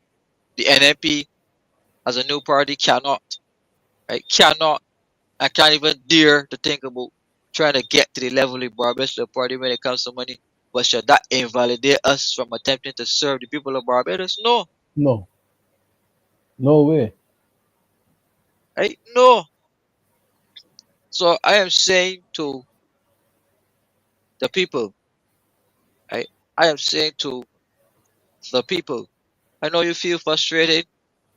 I know you feel like you don't get anything from politicians. I know you feel like politicians don't do anything for you. And in fact they don't, right? So the hands up culture, right? The hands up culture is going to keep us stagnant. However, I will say though that if people coming around offering you money, however, and life is hard, you know you need that money, well, you need that money, but don't attach your dignity and your self-worth to $500 for a vote at a polling station. Don't attach your self-worth to saying that unless you pay me, I'm voting, right? I know it might sound like you getting a one up or you getting you think, but in reality that $500 is gonna cost you along the way because the policies that will be passed will take back more than $500 from you repeatedly. Absolutely correctly said. Yeah. Right? So, prime example, many people jump for joy. Many people jump for joy when they heard no road tax, no road tax. Road tax gone. Vote out the Democrat Little Party because the B's gonna remove road tax. I bet you know that get tax at the pump, bleed in your pockets. No, right? That tax at the pump, bleed in your pockets. We gonna reduce cost of living. We can reduce cost of living. Garbage and sewage tax. What happening right now with the garbage and sewage tax? So all y'all on here that not connected to the sewage plant have your own personal wells, having to pay to get those wells clean. You still have to pay garbage and sewage tax. And, and don't tell me that is a necessity that is needed and is so important because before 2018, this country didn't have any garbage and sewage tax, and it was still running and functioning. Right? Mhm. And $80 million a month is not a little bit of money, right? $80 million a month Um, is no little bit of money. But you have one tax collecting that amount of money in this country, cost of living going up. So The $300 that you took, or the $400 or the $500 you took in the right shirt in 2018 to vote, it's still easy the government get back from you. So over to you, sir. Got people got to educate themselves to this the trickery, skullduggery that goes on in this country. Because even with that funding $300 to give away the other day, the next day gasoline gone up on the international market. Gasoline has lowered, and it's going to keep lowering again tremendously. So I don't see why the people are going to say that. And what another thing I've always noticed with people that come and says, "Oh no, I want some change. I want changes, but I am not voting for nothing. I'm not voting for no politician. They're all the same." So if you want change and you're voting, how you expect to get change? It's a process. You got to look at it that way, you know. And we Well, also got to be on top of things. Yeah, yeah, I don't blame the people for not voting, cause vote for what, and vote for who? Right? vote for who? Here Vote it not is. well, We well, well, wait. okay, okay. You go ahead. You go ahead, cause you go ahead, cause I'm telling you, I'm gonna follow you on this one. Because Right. anytime you The- tell me that, you We go we ahead. have Go ahead. not we have not entered an election as yet, so we are not No, no, no, no. we're I not there. But know that. previously, look at Yes. Okay. historical Okay. voter apathy, right? Okay. Let's go. Yeah. Historical Previously. voter apathy, right? Right. In the people's mind, when I'm out Yes. there canvassing, right? Because remember, in 2022 I ran in the city, Bridgetown, Okay. I right? was So in I here. Fine. feedback on the thing. Vote for Hmm. what? Vote for who? Well, the B's and the D's is the same. What does it really do for people, right? You want me to And tell you what it did? You really yeah, want me to tell you what I did? If these people here sitting tonight, I can see vote for what, vote for who. That system educated you to come forward. And look what we have today. Look what we have yeah, today. By living in that system, it created you, Key Marshall. It created you because you live in that bubble. You could not voice your opinion. Ideas you're putting out was not being listened to. Come on, right? And you listen to the people, but you know the people were saying they may vote for the party, all the same, but you still came out, you still create because you know why? You feel the inner in you and you were for the people and it's there and you come forward. And look at the response we're getting. I am ready. We are for elections. Don't tell me about no, we haven't gone into elections yet. I get into elections now because we are out there on the ground, working hard, talking to the people. That's the start of elections. That's the start of elections, brother. So I don't mind what nobody wants to say. NNP is see I see inroads going forward. Believe you me, every day I see it and I can feel it. Right? If I win 2 or 3 or 4 seats in the general election, I still happy because you know why? That is the blueprint going forward. Right? As you know, as they all say, I know a gentleman meet me the other day and he says to me, "Why you guys choose white shirt?" And out of the blue, I says, "It all starts from white." And the man look at me and tell me, "Yeah, you're right." And I just guessed it out like that. I said that. But then I had to sit back and think why I said it because every color in this home is white. The base is white. So we are the base for a new generation going forward. And we now are you the said base that. for change first. Now you said that. Yeah, Uh,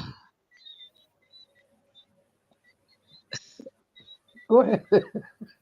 my Yeah, people, yeah, I love yes, them dearly, but sometimes, yes. sometimes I don't know. People criticize my way you could wear white shirts. You criticize that. They criticize the logo. So many times people have tried to change my mind about the party colorway, and so many times people have tried to change our party logo. And Yes. I cannot for the life of me understand. I cannot for the life of me understand why they would. Right now, we put out an entire manifesto with not manifesto. We put out a brochure No, with sure. general ideas of the development of Barbados, and There was some discussion, then there wasn't some discussion, but then it come back down to where you're gonna wait and where you could change your logo. So my thinking here is that these things are minor and minute. Right? So even if we gonna white, even if we gonna black, even if we got on whatever color, it shouldn't matter about the color, right? It should matter what we offering to you as a country, right? It should matter to you that we're saying, look, we want to cut out corruption, right? It should matter to you to look saying we want you to vote for a president. It should matter to you to say, look, we're trying to lower pension age. It should matter to you by saying, look, the N.N.P is trying to remove double taxation on pensions, Correct. Right. right? It should Lower matter to you taxes. by saying that the N.N.P is seeking to hire young people across the public service and allow the senior persons who really want to, right, who really want to, you know, get jobs, who want to go home and retire in peace and enjoy the money, right, and enjoy the money. Um, we say we want young people in there. So politics to me is twofold. Pete Ray is saying marketing and consistency is important. Uh, I agree, Pete Ray, but we gotta get away from the pump, the pageantry to show the large platforms and the singers and the entertainment and using that as a decision to, well, you look good so I can vote for you, right? You look good, you look good, man. You could come upon $1 million platform with drones and all these mega cameras and you look so nice and fancy. I can vote for you, right? Now there should be a standard that you operate at, in terms of all political parties, looking uniformed and looking proper, looking the part, dressing right. Um, However, those things are second nature for me, and I think we need to get past this politics on making it about people's personal appearance, right? Because that is very important. I read those comments under the former prime minister from the shortest video, and people are really and truly in 2025 still talking about the man's nose. Hmm. People in 2025 are still speaking about the man's dark skin, and I ache sometimes and I cry inside and eternally. Um, if these are the things that we are doing in this day and age, right? When $60 million are missing off the whole project, who stole it? A bony man, a fat man, a ugly man, a big nose man, a long nose man. You see any point I'm making, Joe? I see the point you're making. You know, you can hear somebody come and say, "Oh, that's a typographical error." 60 million gone though. But it's 60 million gone though. So Yep. he fancily dressed, driving the Range Rover and speaking all perfect Oh, English with his PhDs and his attorney at law degree, who's from Upton Heights, in the Heights. He's stealing your money, right? He's corrupt. But the person who you perceive to be lowly, who has great ideas, who could lend to the development of your country, right? We look down on them and we spit at those people. And we talk about them, we speak about their features, we speak about how they dress, we speak about how they look, which is a huge distraction from the issues, right? major. So, well, branding is important. I really think, I really think the conversation politically in Barbados needs to move past people's personal appearance and how they look from how they ain't looking, right? Because one of the best looking prime ministers that we had give us the most hell, in this country so far, right? But under the person who you criticize so bad, right? On the man who you criticize so bad, he ain't give you his half as much as we getting from certain people, right? Perfect sense, right? So the guy that wanna criticize him or his look, he could tell you that he never took this country to the IMF. I have this country buried so deep down in debt that we don't know our head from our foot. But the prettiest, smiling, most lovely, we can't say the same. So yeah, yes, Mr. Kadagan.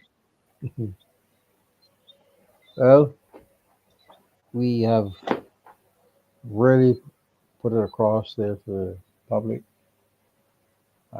Or to reiterate that, I appreciate the show tonight. Although we had our challenges, and I enjoyed it very much, and I hope our guests and our audience have enjoyed it as we do. I want everyone, to remember when we go, tune in every Tuesday night for political talk. Have your contribution coming in, and also you consider look at the N.N.P. New National Party is here to stay, and going forward with the young ham taking it forward. It's very valuable. Yeah, And I appreciate everyone. I respect everyone's views, whether it's been negative or positive. And I want you all to know, that I am just a part of chairman of the group, and I love negativity. I love to see negativity because I built on that, and that's what built me. So whatever negative you come, it gives me a tune to research it, look at it, analyze it from the views they're coming with, and move forward. You know, we don't yeah, disrespect no one, and everyone we looked at, whether you don't like us or you don't care about us, we still here, we still like you, we still gonna fight for you because you are people in this country. yeah, I am. I would like you all know I am not running for no consistency. I am just here part to help building up the party and going forward. So whatever I talk is genuine. Any member come in and I think that he could be open if he made a mistake. We'll tell him yes, you made a mistake. There are things you might not like, the things you might not like, people put forward. There are some things I want people to know, there are some things the public would want to put forward, which might not be valuable going forward. And we would explain to you why, and we would give you the views. You know, not everything you can say, okay, this and that and this go. It's not going to happen. You got to accept some things you can change, some things you can't. Murphy's Law. And going forward from here, I would hope that you all would respect the party for what it is. And always remember, this is not a third party, it's an alternate party. Alternative party for the people. I would keep iterating that is for the people. yeah. Kimar, if you So want to close off for now, is up to you there because I know we have a long day tomorrow coming in. No. yeah. Well, as we said tonight, we didn't get to do what we wanted to do, have a discussion we wanted to have because of the internet and issues. We're having a good run now. Um, but sad enough. But as we said, as I was trying to say, though, Mhm. in conclusion, I think our politics, some to a point, is rather more distractive and based off the naked eye than giving you anything to think about. Right? So the by election in St. James North, you hear about a man eating jam puffs, you hear about how fat the man is, you hear about who from St. Lucia, you hear about rum drinkers on the platform, right? And none of that had nothing to do with the issues that people facing, right? You have a man who was now an elected member, who's the minister of education, and he can't tell you what today will happen with 11 plus in Barbados. right? He got through an entire by-election scot-free without having to answer any substantial questions about the portfolio that he holds, which is the Ministry of Education. None whatsoever. But he had to defend himself about eating jam puffs and about how fat he is. You think that should be a discussion on a political platform in 2025? Should never be. Should never be. But he's talking about 11 plus and removing it. And at no point in time he came on the platform and said to the people of Barbados that his definitive position is removing it. They're going to remove it by this particular time. This how they're going to get it done. Nothing like that, you know. John Nothing. Puffs and how fat he is. So when they speak about voter apathy and when they seek to say, well, they had money, so the vote, that's rubbish, right? That's rubbish. You're saying to the people of Barbados that they're so hungry, they're so brat, they're so poor, and they're so foolish that they can only run out to vote for somebody who offering a $300 or $400 on the red shirt. That is rubbish, right? If they had something substantial to vote on, I believe they would vote. If they had candidates that were chosen by the people, right? I had some sort of buy-in with the people, I believe they would vote, right? So Correct. Correct. the new national party, right, is seeking to change the landscape of Barbados. We want to introduce proper debates in this country, right? Proper debates in this country. So I very much love to have a debate on the economy of Barbados with the Minister of Finance, all three of them. Might want all three of them. Mia Motley, Ryan Sean, and K. McConney. Put all three on the other side and put my one over here. I'm ready to debate. Right? So we need to build back a platform of civics. The new national party is interested in having that platform of civics because the lack of political education in this country is too serious. And if you want to reignite that interest in voting and reignite that interest in the political process, you have to offer the people. So many Barbadians sit, Mr. Kadagan, and Mhm. watch the American elections and the debate between the leaders, Between the leaders, right? right? I watched Donald Trump and Joe Biden, Kamala Harris, and from then I know Donald Trump was going to win, right? Hmm. I watched Mark Golding and I watched the debates in Jamaica where Nigel Clark, who's the Minister of Finance for the Jamaica Labour Party, debated Mark Golding, who was the shadow spokesperson on finance, right? And then I watched Andrew Holness debate Peter Phillips, who was the opposition leader. But in Barbados, we don't have any debates. We don't have any debates. We have political leaders who will come on a platform and give the speeches, right?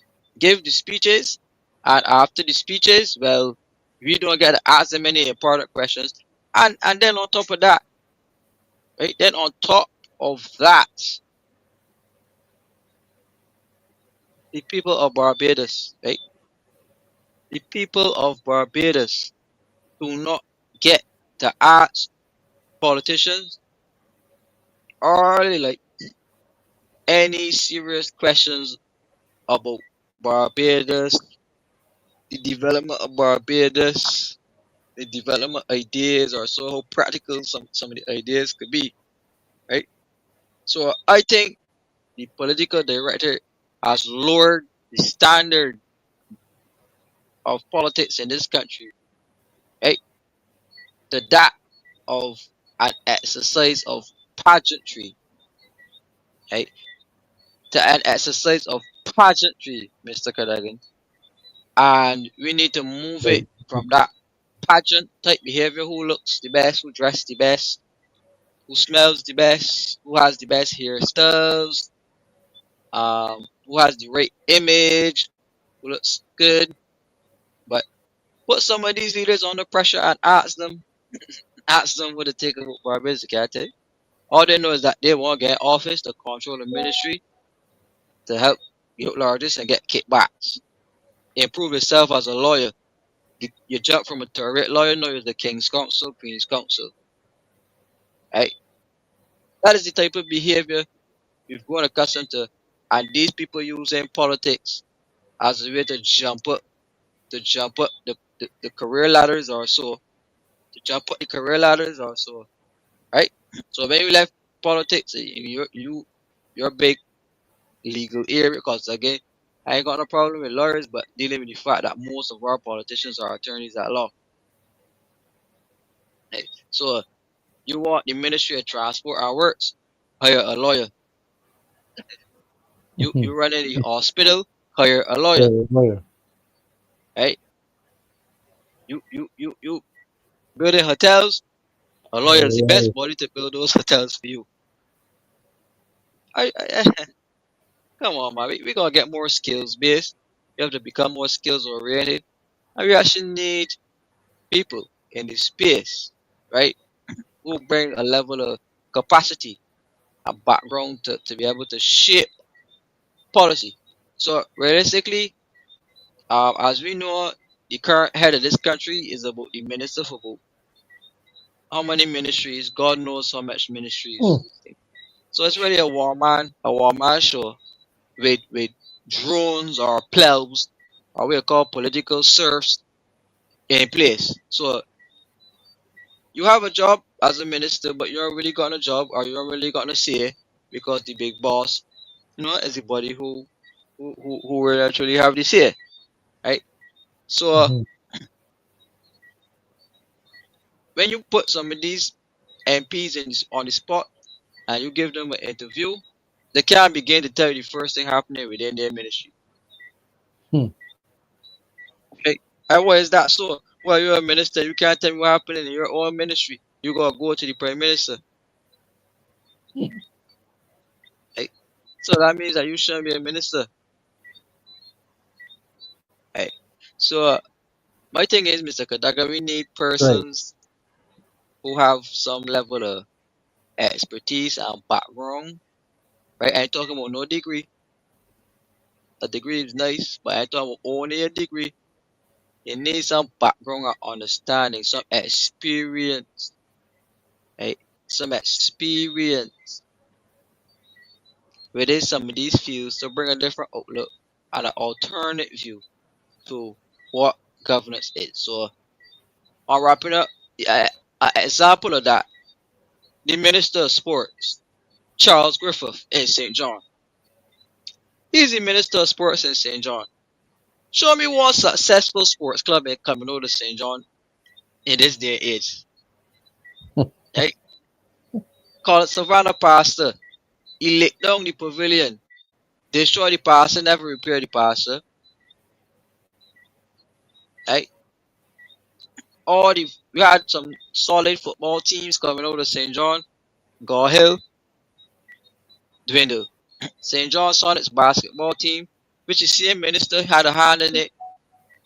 What you hearing about sports development within the constituency for the minister for sports? Right? Look at the stadium. The stadium is in the Prime Minister's constituency. A travesty, if not for Dunksman on social media putting pressure on the government. This stadium will still be in the same. So we want to produce national athletes, right? To compete with athletes across the world. And we don't even have a stadium. Hmm. Right? Right. Which is true. Most athletes Kensington have to leave here. good. Kensington Oval, right? Kensington Oval. How many young Barbadians ever got an opportunity to play cricket at Kensington Oval? But you could go Kensington Oval per se for Vibes Cartel. Hennessy artistry, all types of shows, except was really made for cricket, right? Check it out. The the national stadium used to host football, right? These big football games, everybody would come down to the national stadium. As it was destroyed. Where are most of the big football tournaments played? Not at the same Kensington Oval, which is the cricket ground, Cricket ground. right? Sportsmen in this country, sportswomen in this country, gold medalists in this country, they still gotta go work at a 9 to 5, right? At a 9 to 5. Go work hard, then gotta come and train after work, right? Roland Waite from St. John is a national senior athlete, right? And he has to be putting on fish fries and fundraisers, right? Fish fries and fundraisers to be able to make money to represent Barbados, right? So even the sportsmen, right? Akeem Rudder, a hockey player, very good. He's from St. John, right? But look at the sports facilities across not just St. John, but the whole of Barbados, right? And then you will see, Mr. Kadaga, that Hmm. these people are really and truly, right? Even though he had a background in sports, right? Even though he had a background in sports, nothing substantial was produced from him. He's the Minister of Youth and Sports, Hmm. I, I believe. Right. Yeah. As the two go hand in hand, Hmm. man, show me something practical that was produced for him in the area of sports, even in his own constituency, which was a sporting hub. Cricket, football, tennis, anything happening within his own constitution. St. John should have the best sports teams as the minister of sports. Right? So uh, I know it's starting to get hot, man. Hot. You don't fire it up, brother. I can see that. Yeah. It's starting to get hot on it, man. So Tell you what, um, we call them dead bulbs, you mean? None of the current somebody. MPs allowed to Yeah. shine. Yeah.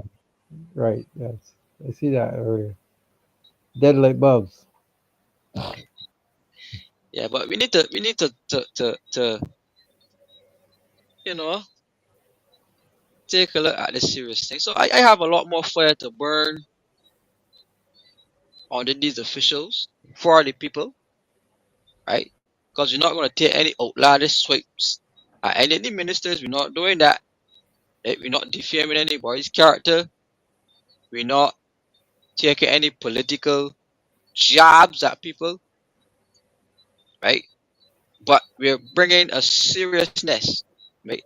A level of militancy to this debate because I personally believe, right? I personally believe, right, that there's no seriousness being brought to the politics of this country. I think it is a complete joke the way how it is handled right now by the officials, those in power, and those who have been in power, right? So somebody should go and tell the Minister for Sports, Mr. Charles Griffith, do something for your constituency, man. Don't let go like that. Do not let it go down like that. Go up Colin Savannah and try to get that pasture back up. I try to build back the people pavilion that you licked down about 2 years ago. I never went back. I tried to put it. I never tried to reconstruct it or do anything. You destroyed an entire cricket club. Right? You destroyed an entire cricket club up at Colin Savannah, and you need to go and fix it.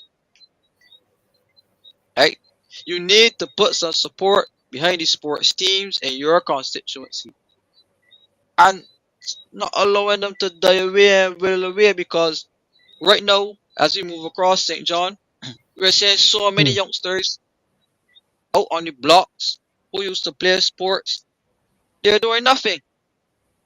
And if you can't even go to the minister of sports to have a proper sports or support for sports in your constituency, well, I don't know. I don't know.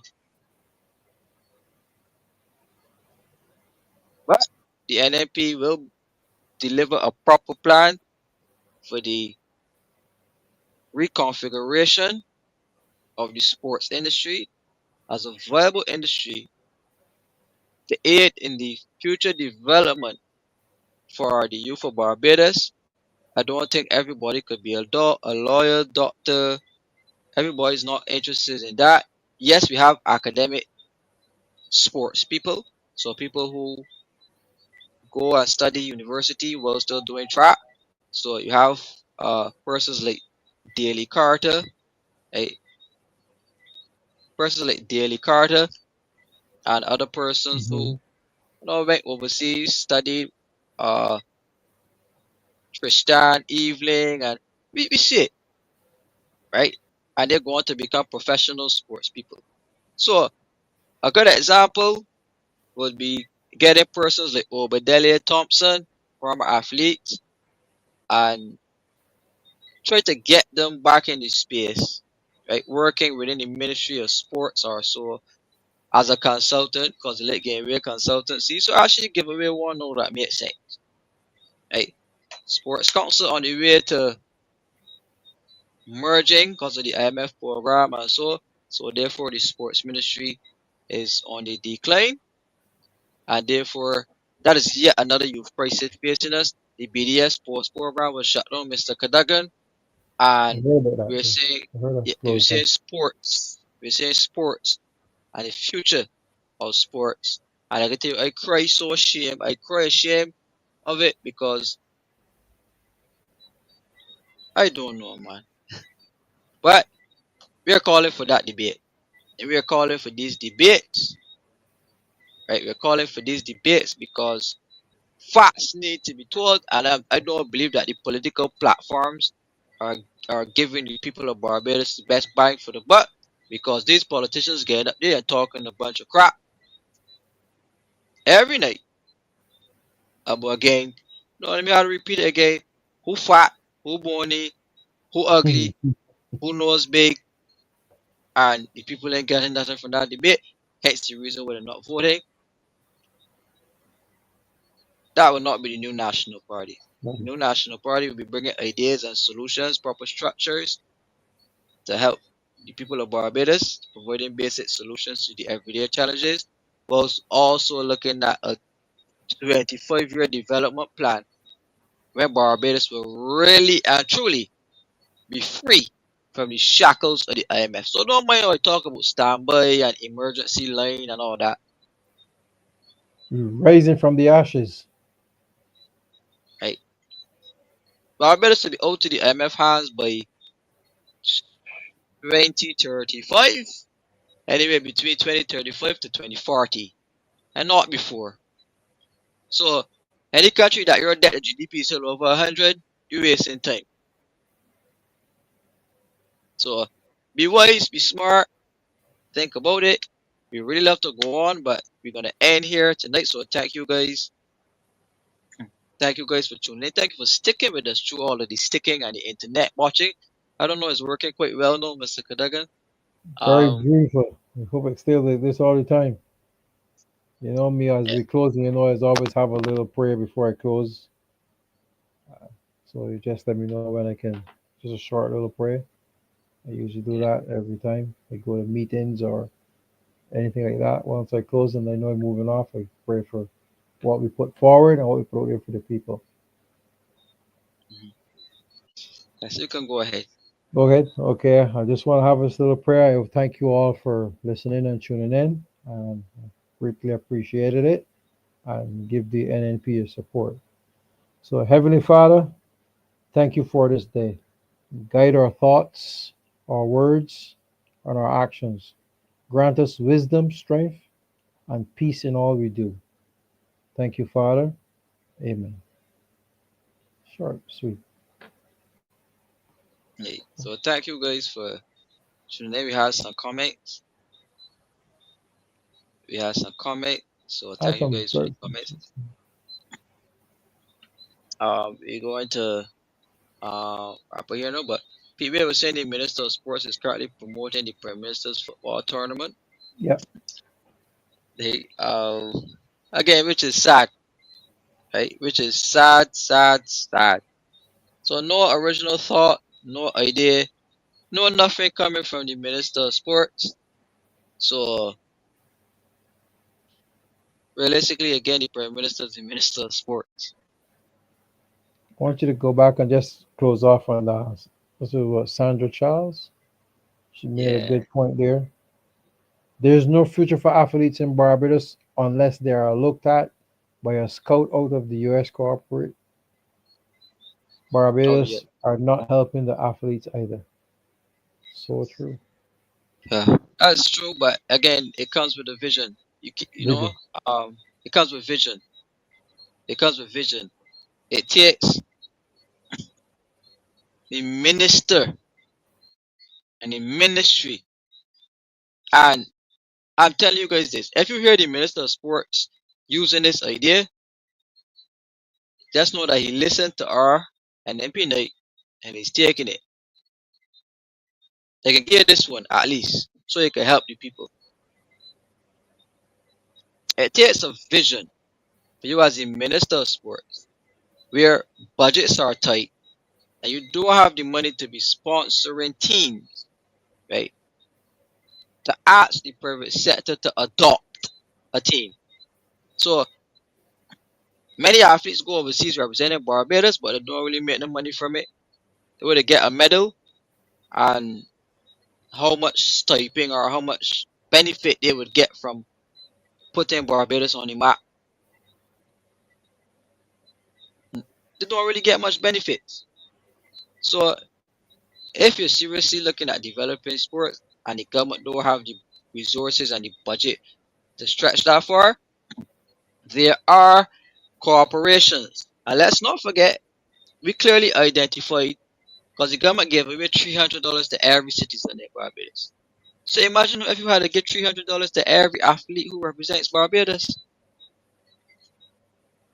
Like the corporate revenues in Barbados are clearly over $1 billion, Mr. Kadagan. Clearly over a Billion. billion dollars. Woo. And we referenced that on the central banks report in terms of corporate tax collection. So you're saying to me that you can put aside $10 million or to $1 billion to improve and to sponsor these athletes leaving Barbados, representing putting this country on the map to sponsor them, to Mm. give them substantial benefits other than the medal around the neck and the motorcade when they come back. But the athletes still gonna come back and gonna work out Plum Rate or gonna work out Budge Bay. A national athlete in Barbados putting this country out there has to return back home to work a 9 to 5 just to survive, having put this country out there, and ministers up front taking pictures, skinning and teeth. Everything with me, taking pictures, right? But can go there and come up with a plan to help sponsor these people and to reward them for their hard work and representing this country. It takes a vision, Mr. Cadogan, to implement those basic ideas, You really think they have vision? right? They got no vision because every day you come on these shows, you whether it's alternative views or this show, the next couple of days in the media, our ideas are out there. Well, if they take up this one, I'll be happy, or at Right. least the athletes will get some money and they will Right. get Yes. some Yes. sponsorship and it will look good and the minister will try to look good and you know how the whole drift is. I don't really care about holding back ideas or anything like that anymore. Have the ideas, take the ideas. Um, maybe that way you always stop trying to say that the government is paying me. right? So I will let all ideas for free. So people will say that I doing all of these type of things. So unapologetic, unreservedly, my heart goes up there to the people of Barbados. My heart goes up there to the people of St. John. And my heart goes up there to this country as the N.N.P was seek to step up, offering new ideas, a new vision, seeking to bring a new, right, seeking to bring a new generation of leadership. But with that being said, though, because we're going to talk on all night, I'm no feeling the fire, I'm no burning, I'm no getting hot. So before I get too You're hot, smoking. You're smoking. I like that. I like that. You always yes, got to save some for the platform. yes. So thank you Comfort guys it. very much. We're going to sign off. Alternative Yeah. Views is on Thursday, by the way. So tune in to Alternative Views 7 p.m. Alternative Views is not political; it's more economic, professional. But I will still answer questions if necessary, need be. So I will look forward to seeing you guys. So have a good night, everyone. Have a good night, everyone, and thanks for tuning in. Thank you, Kimura.